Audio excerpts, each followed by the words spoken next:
Okay, am I recording? I think I am. Okay. This video hopefully will not be very long. It will be about adding debt to a corporate model, existing debt. So right now in our corporate model, if you looked at a couple of the other videos I've been making, we just group all the debt together, throw in an interest rate, see how we can see if we have enough cash flow to repay the debt, but we don't really analyze an existing debt issue. So this time we're going to separate the existing debt issue out, and let's put the base amount in. So the first thing we'll do is just put in our base amount, which I assumed is 25,000, 250,000, excuse me. Okay, and then we put our opening balance.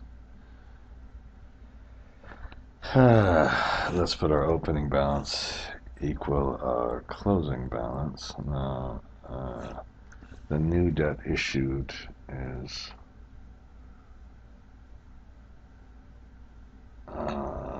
just a minute. Let's put the new debt issued here in.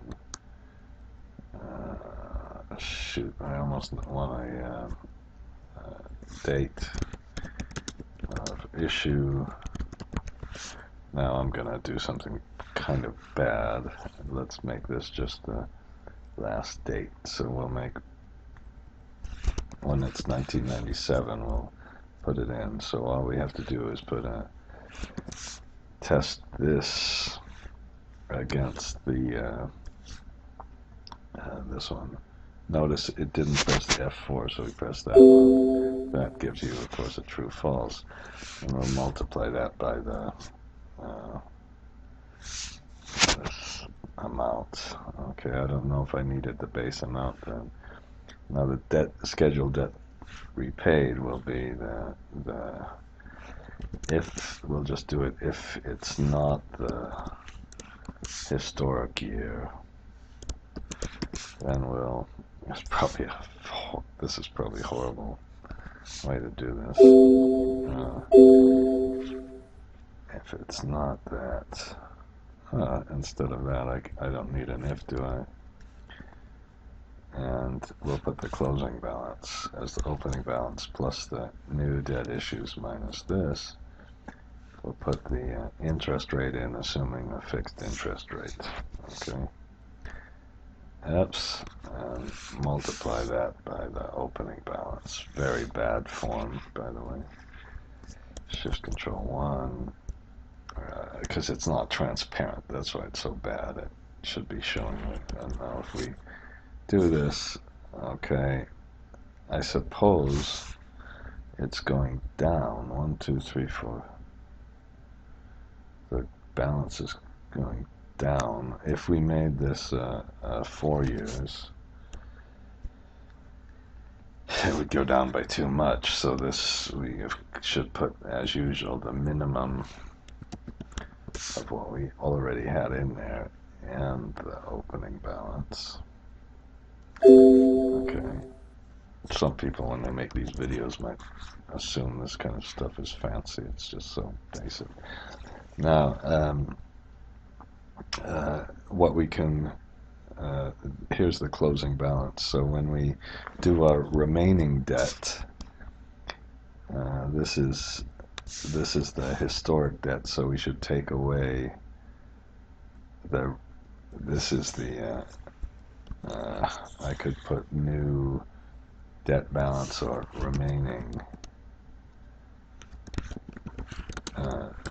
debt balance. Now, excuse me, when you look at the model, currently it's pretty good because, well, I haven't put this in. We want to see if you can pay this debt and not have to issue any new debt.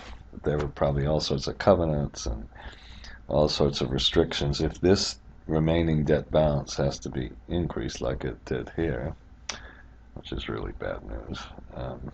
Then we have some problems. Now I'm gonna kind of cheat and put total interest expense, and this will just add the interest expense for the first one, so we don't have to reprogram all of the other ones.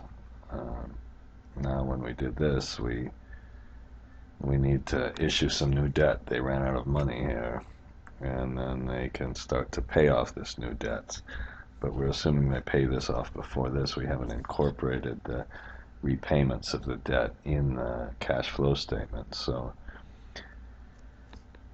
before we do this, before we subtract the dividends, I think we should also less the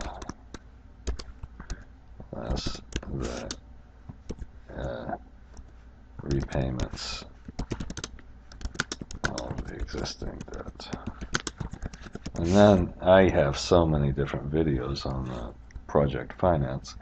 We could also put a default on the existing debt and all sorts of things. So if this cash flow is negative after, and now we better subtract that debt repayments. Okay, this is pretty bad because then in order to repay the debt we have to issue all this new debt. It's good over here. We can finally start repaying the debt. Here we have enough cash flow to repay the debt and pay off this new kind of revolving debt we had.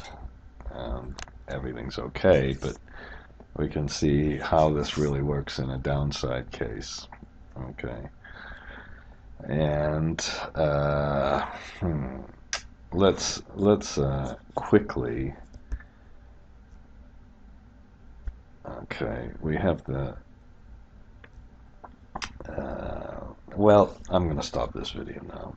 That's enough. And now we're going to make a new one on adding a scenario analysis to a corporate model. Okay?